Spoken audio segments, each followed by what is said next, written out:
Hi there, my friends. Namaste. I'm Jill Loftus of Nuit Astrology. Welcome to your planetary energy forecast for the week of November the 6th, 2023. Now, I have to say this is a week where you need to get what you can get accomplished early in the week because you're going to need to be change adept, nimble, and on your toes starting Thursday and all the way through the weekend and into next week. All right, we have some difficult aspects that are coming up. We'll talk about those in a minute, but I really want you to take advantage of the positive flows of energy that we start the week with. Another thing that I would really like to say is that Tuesday in the United States is election day, and I'm going to encourage you to vote. And if you are not registered to vote, I'm going to encourage you to register to vote. I'm certainly not going to tell you how to vote, but it is very important. These coming election cycles, this one and the next, are two of the most vital in the history of our country, in my opinion. And that's not just based on my, whims. That is also based upon the astrology and the cycles that we're in. And so please ask the people that you love, are they registered? Are they going to vote? Do they need a ride? Can your employer let you have some time off? Okay. This is critical that you participate in this democratic process. All right.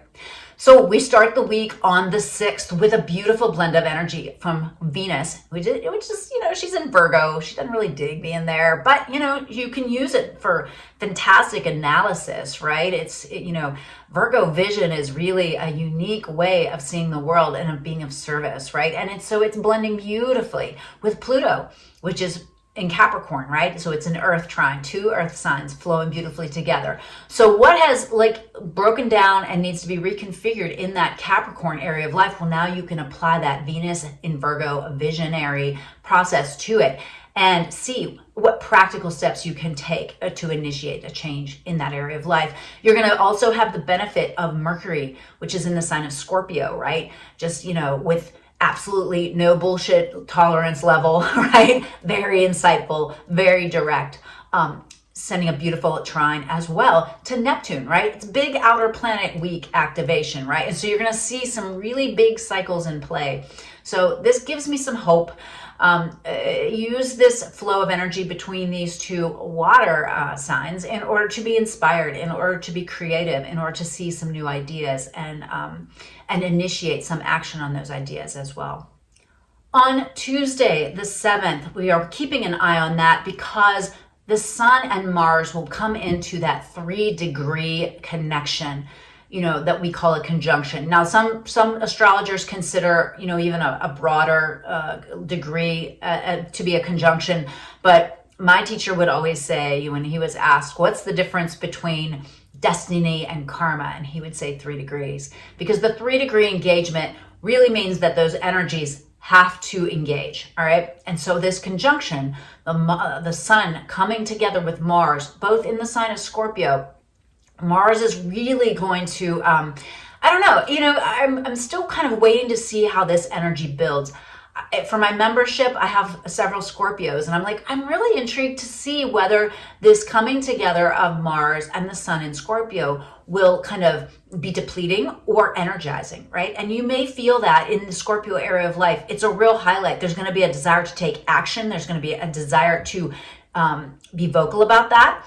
The good news is that Mercury is nearing the end and getting ready to move into Sagittarius, which will help lighten that a little bit. But, it's a really interesting energy that starts and then continues basically through into Sagittarius season, almost to the end of the month. So the Sun and Mars walking together. So we'll start to see the kind of emphasis on that Scorpio area of life starting on Tuesday. Now, on the 8th, on Wednesday, Venus is going to move in the sign of Libra. Wonderful. Venus loves being in Libra, okay? That's one of her favorite places, right? It's one of her favorite things. It also brings another layer of information that is added on to all these, partnership experiences that we're studying so intently with the nodes of the moon in Aries and Libra, right? So wherever that area of life for you, you're going to want to glam it up a little, be a little bit more social. I'm really loving that. And on that day as well, Mercury in Scorpio is going to send a blessing, a sextile to Pluto in Capricorn. Now, this is sextiles are like little bits of luck that, don't always, aren't always like super obvious. but they have to be, you have to take action on them, right? You can't be just like, oh, well, that was cool. Yeah, I'll deal with that later. It's like, no, no, no. You have to deal with it then, right? Return that phone call, send that email, like write down that idea. You've got to take advantage of that. Again, another good Pluto aspect as we begin the week. All right. On the 9th, Mercury is going to get to the very, very end of Scorpio. So you'll feel that push to completion. And on the 10th, move into Sagittarius. Now, I have to say the 10th has a lot of difficult energy. There's a lot of square energy on that day. That Mercury, right when it moves into Sagittarius, is going to get hit by Saturn, right? And I'm not terribly upset about the squares to Saturn that Mercury, Mars, and the Sun will all go through, because they will have had this lovely energy with some of the outer planets before.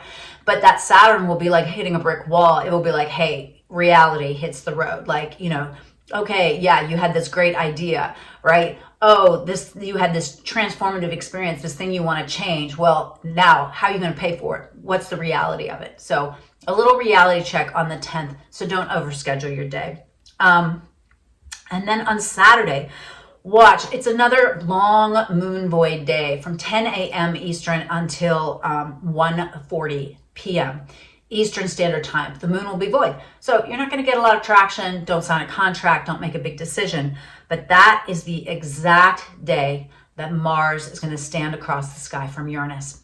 And so Mars will start to pick up that opposition starting on the 10th on Thursday. So don't overschedule Thursday, Friday, Saturday, Sunday. I mean, Mars-Uranus can bring accidents. It brings sudden shocking events, right? And I'm extra concerned about the war situation, because that war began, if you look back at the forecasts, and not just me, but other astrologers, it began with some difficult Mars aspects when that began, the exact weekend. And so this Mars aspect has me a little nervous. It's right around 21 degrees of the Scorpio Taurus axis of your chart. So if you have important points or sensitive points or planets in those parts, I want you to be extra careful, right? This could bring accidents. It could bring something minor, but it could bring something major. So I want you to have your head on straight, your white light shields up, and be tuned into your intuition. And if you think, hey, I shouldn't, go to the grocery store, or I should drive a little bit slower, or, whatever. I should make sure that I blow out all the candles, right? Things like that. I want you to be really, really cautious over the weekend. All right.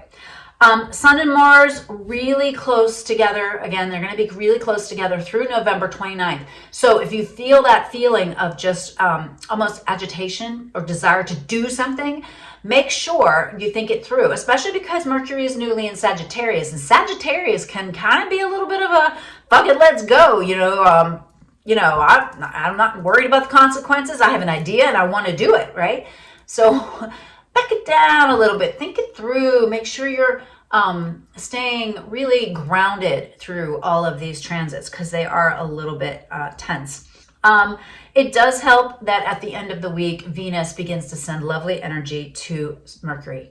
So in spite of some of these tense aspects, there will be some lovely social interactions. There will be the spark of ideas and values. And I'm really hoping that Venus in Libra, my teacher used to say that Librans love the peace enough to fight for it, that can help introduce maybe a new approach to some of these things, and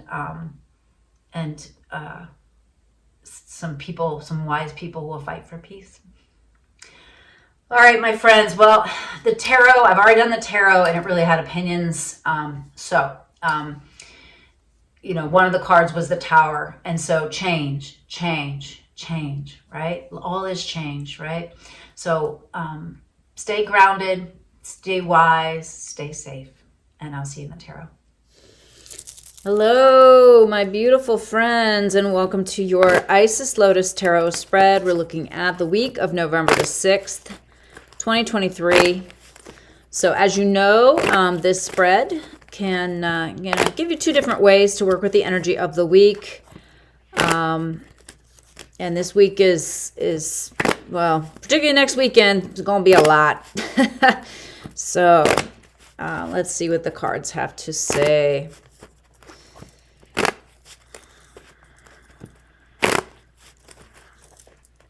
All right. So the first card, of course, is the past, you know, where we're coming from. And it's the Knight of Swords.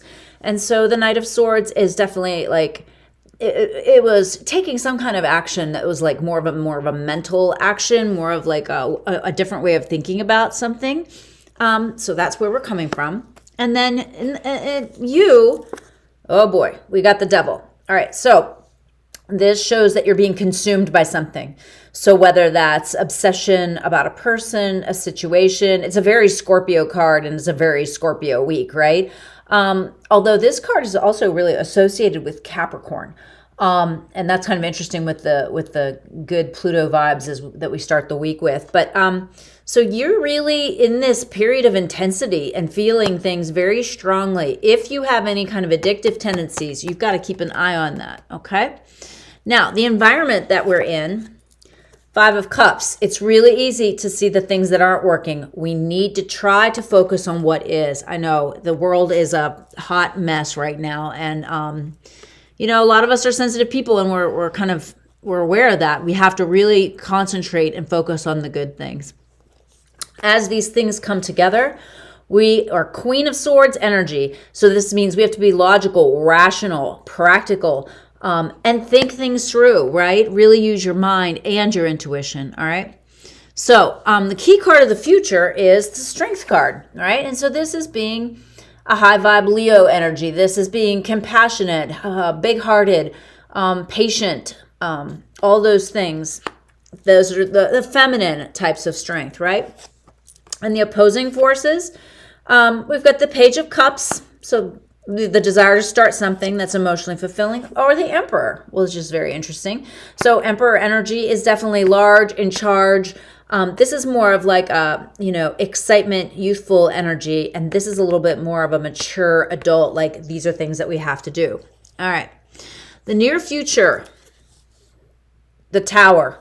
All right, we've got to change adept here this week. There could be an event. I'm definitely a little worried about the Uranus opposition with Mars.